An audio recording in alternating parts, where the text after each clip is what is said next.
जय शनिदेव महाराज की। आप सभी भक्तों पर शनिदेव की कृपा सदैव बनी रहे। प्राचीन मानता है कि शनिदेव की कृपा प्राप्त करने के लिए हर शनिवार को शनिदेव को तेल चढ़ाना चाहिए। जो व्यक्ति ऐसा करता है उन्हें साढ़े साती और ढैया में भी शनि की कृपा प्राप्त होती है। लेकिन शनिदेव को क्यों तेल चढ़ाते हैं, इसको लेकर हमारे ग्रंथों में अनेक कथाएं हैं। इनमें से सर्वाधिक प्रचलित कथा का संबंध रामायण काल और हनुमान जी से है।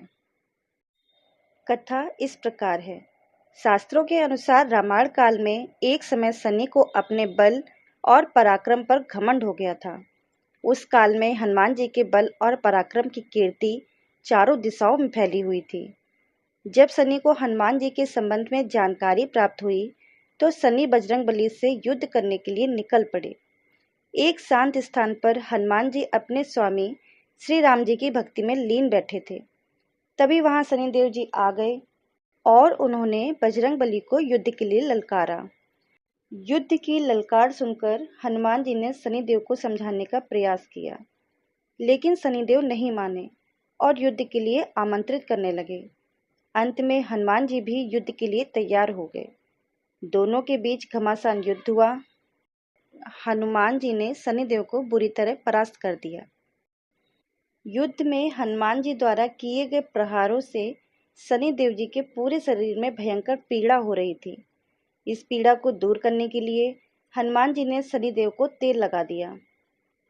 इस तेल के लगाते ही शनिदेव की समस्त पीड़ा दूर हो गई।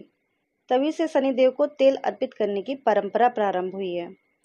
शनिदेव पर जो भी व्यक्ति तेल अर्पित करता है उसके जीवन की समस्त परेशानियां दूर हो जाती हैं और धन का अभाव भी खत्म हो जाता है। जबकि एक अन्य कथा के अनुसार जब भगवान की सेना ने सागर सेतु बांध लिया तब राक्षस इसे हानि न पहुंचा सके, उसके लिए पवन सुत हनुमान जी को उसकी देखभाल की जिम्मेदारी सौंपी गई। जब हनुमान जी शाम के समय अपने इष्ट देव राम के ध्यान में मग्न थे, तभी सूर्यपुत्र शनि ने अपना काला कुरूप चेहरा बनाकर क्रोधपूर्ण कहा, हे बानर, मैं देवताओं में शक्तिशाली शनि हूँ। सुना है तुम बहुत बलशाली हो। आंखें खोलो और मेरे साथ युद्ध करो। मैं तुमसे युद्ध करना चाहता हूँ। इस पर हनुमान ने विनम्रता पूर्वक कहा, मैं इस समय अपने प्रभु को याद कर रहा हूँ। आप मेरी पूजा में विघ्न मत डालिए। आप मेरे आदरणीय हैं, कृपा करके आप यहाँ से चले जाइए। जब शनिदेव लड़ने पर उतर आए तो हनुमान जी ने अपने पूंछ में लपेटना शुरू कर दिया। फिर उन्हें कसना प्रारंभ कर दिया। जोर लगाने पर भी शनिदेव उस बंधन को मुक्त ना कर पाए और पीड़ा से व्याकुल होने लगे। हनुमान जी ने फिर सेतु की परिक्रमा कर शनि के घमंड को तोड़ने के लिए पत्थरों पर पूंछ को झटका दे देकर पटकना शुरू कर दिया। इससे शनिदेव का शरीर लहूलुहान हो गया, जिससे उनकी पीड़ा बढ़ती गई। तब शनिदेव ने हनुमान जी से प्रार्थना की कि मुझे बंधन से मुक्त कीजिए। मैं अपने अपराध की सजा पा चुका हूँ, फिर मुझसे ऐसी गलती कभी नहीं होगी। हनुमान जी ने जो तेल दिया उसे घाव पर लगाते ही शनिदेव की पीड़ा मिट गई। उसी दिन से शनिदेव को तेल चढ़ाया जाता है, जिससे उनकी पीड़ा शांत हो जाती है और वे प्रसन्न हो जाते हैं। हनुमान जी की कृपा से शनि की पीड़ा शांत हुई। इसी की वजह से आज भी शनिदेव हनुमान जी के भक्तों पर विशेष कृपा बनाए रखते हैं।